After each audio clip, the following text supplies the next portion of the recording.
मधुबाला की जीवनी। मधुबाला एक भारतीय अभिनेत्री थी जिन्होंने हिंदी फिल्मों में काम किया था। वह भारतीय सिनेमा की सबसे लोकप्रिय और खूबसूरत अभिनेत्रियों में से एक थी। मधुबाला का जन्म 1933 में नई दिल्ली, भारत में मुमताज जहां बेगम देहलवी के रूप में हुआ था। उनके माता पिता अताउल्लाह खान और आयशा बेगम थे। वह 11 बच्चों में से 5वीं थी। उनके पिता एक कपास मिल में काम करते थे, लेकिन जब मधुबाला बहुत छोटी थी तब उनकी नौकरी चली गई। इससे परिवार को कठिनाइयों का सामना करना पड़ा क्योंकि मधुबाला दिल्ली में गरीबी में पली थी। मधुबाला ने बहुत कम उम्र में फिल्म उद्योग में प्रवेश किया, जब उन्होंने फिल्म निर्माता केदार शर्मा की नजर को पकड़ा जब वह अपनी बहन के साथ स्टूडियो गई थी। उन्होंने उन्हें बसंत 1942 में कास्ट किया जब वह सिर्फ 9 साल की थी। हालांकि यह फिल्म 1950 तक रिलीज नहीं हुई थी। उनकी पहली मुख्य भूमिका 1947 में 14 साल की उम्र में राज कपूर के साथ फिल्म नील कमल से आई। इसने उन्हें हिंदी फिल्मों में एक अग्रणी महिला के रूप में स्थापित किया। अगले कुछ वर्षों में उन्होंने अमर 1954 और चलती का नाम गाड़ी 1958 जैसी कई फिल्मों में अभिनय किया, जिसने उन्हें दर्शकों के बीच बेहद लोकप्रिय बना दिया। 1950 के दशक की शुरुआत में मधुबाला ने हॉलीवुड की रुचि को आकर्षित किया जब प्रसिद्ध फोटोग्राफर जेम्स बर्क ने भारत का दौरा किया और लाइफ पत्रिका के लिए उनकी तस्वीरें खींची। इससे उन्हें हॉलीवुड में पहचान मिली और उन्हें हॉलीवुड स्टूडियो से ऑफर मिले।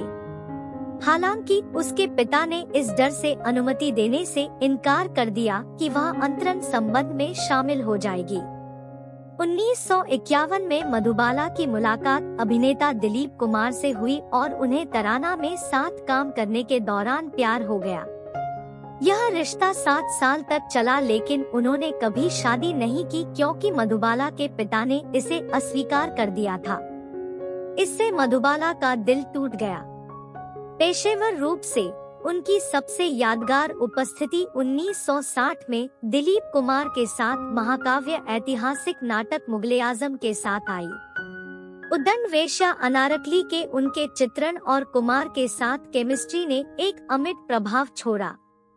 मुगले-आजम भारतीय फिल्म इतिहास की सबसे बड़ी ब्लॉकबस्टर में से एक बन गई और आज भी एक क्लासिक बनी हुई है। हालांकि 1950 के दशक के अंत तक मधुबाला दिल की गंभीर बीमारी से जूझ रही थी। उसके दिल में एक एट्रियल सेप्टल डिफेक्ट था। इससे वह अंत में सेट पर अक्सर बेहोश हो जाती थी। उन्होंने अपनी बीमारी के बावजूद काम करना जारी रखा, लेकिन 1969 में केवल 36 वर्ष की आयु में उनकी हृदय की स्थिति के कारण उनका निधन हो गया। एक अभिनेत्री के रूप में मधुबाला का जीवन और करियर अपेक्षाकृत छोटा था क्योंकि उनकी युवावस्था में मृत्यु हो गई थी। हालांकि उस समय में उन्होंने खुद को भारत की सबसे प्रतिष्ठित सुंदरियों और प्रतिभाशाली अभिनेत्रियों में से एक के रूप में स्थापित किया, जिनकी स्क्रीन उपस्थिति अविस्मरणीय है, जो आज भी गूंजती है। उनकी दुखद प्रेम कहानी और उनके उल्कापिंड करियर के समय से पहले अंत ने केवल एक अभिनेत्री के रूप में उनके पौराणिक रहस्य और करिश्मा को जोड़ा। मधुबाला आज भी हिंदी सिनेमा की सबसे प्रसिद्ध अभिनेत्रियों में से एक है। हाल के दशकों में मधुबाला की प्रसिद्धि और फैन फॉलोइंग लगातार बढ़ती जा रही है। वह पीढ़ियों में लोकप्रिय बनी हुई है। पुराने सिनेमा प्रशंसकों के साथ साथ युवा दर्शक भी पुरानी भारतीय फिल्मों से अपरिचित है। मधुबाला की सोशल मीडिया पर एक मजबूत उपस्थिति है। फेसबुक और ट्विटर जैसे प्लेटफार्मों पर दर्जनों प्रशंसक साइटें और समूह उन्हें समर्पित है। आधुनिक पत्रिकाओं में बिक्री को बढ़ावा देने के लिए मधुबाला के निजी जीवन और करियर के बारे में अक्सर कहानियां अपने कवर पर दिखाई देती हैं। एक फैशन आइकन के रूप में उनकी स्थिति भी वर्षों से चली आ रही है। उन्हें वेवी हेयर डू और स्ट्रैपलेस गाउन जैसी लोकप्रिय शैलियों के पीछे ट्रेंडसेटर के रूप में श्रेय दिया जाता है। ऐसा लगता है कि आज भी मशहूर हस्तियों द्वारा अनुकरण किया जाता है। 2018 में मधुबाला की 85वीं जयंती पर पत्रकार निवेदिता मिश्रा ने उन्हें अब तक भारत में सिल्वर स्क्रीन की सबसे प्रतिष्ठित देवी के रूप में वर्णित किया है।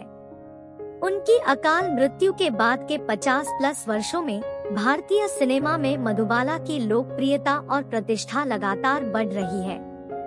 उन्हें भारत के सबसे प्रसिद्ध सितारों में से एक और अब तक की बेहतरीन और सबसे खूबसूरत अभिनेत्रियों में से एक माना जाता है। मधुबाला के जीवन और करियर की समीक्षा करने वाली कई किताबें लिखी गई हैं, जिनमें लेखिका खतीजा अकबर, मोहनदीप और सुशीला कुमारी की रचनाएं शामिल है। मधुबाला महज 36 साल की उम्र में अपनी मृत्यु के 5 दशक बाद भी भारत की सबसे महान फिल्म सितारों में से एक है। उनकी ग्लैमर, प्रतिभा और दुखद प्रेम कहानी उन्हें भारतीय सिनेमा का एक अविस्मरणीय आइकन बनाती है।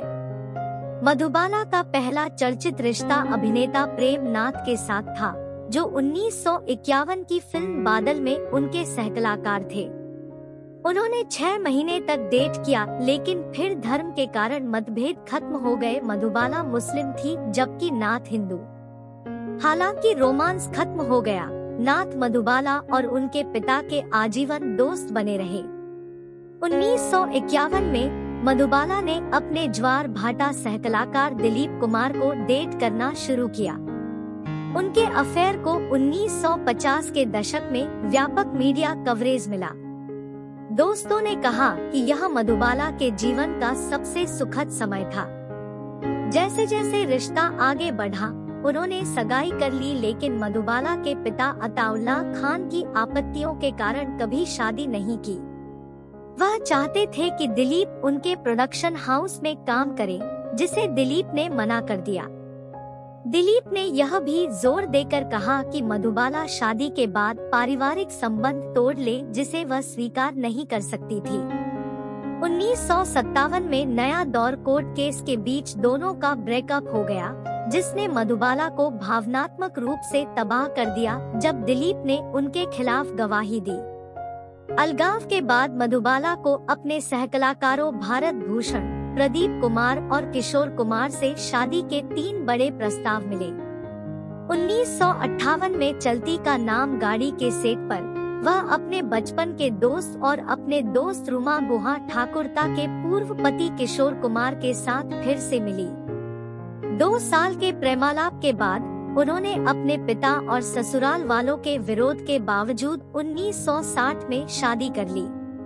किशोर मधुबाला के विवाह को उनके विपरीत व्यक्तित्व को देखते हुए एक बेमेल माना जाता था। करियर के फैसलों के प्रति किशोर के कथित नियंत्रित व्यवहार के बीच यह निःसंतान और अशांत रहा। दिल टूटने वाली मधुबाला ने 9 साल तक परेशान शादी को सहन किया, लेकिन आखिरकार 1969 में किशोर को छोड़ दिया, एक अलगाव जो जल्द ही उनकी अकाल मृत्यु तक रहेगा।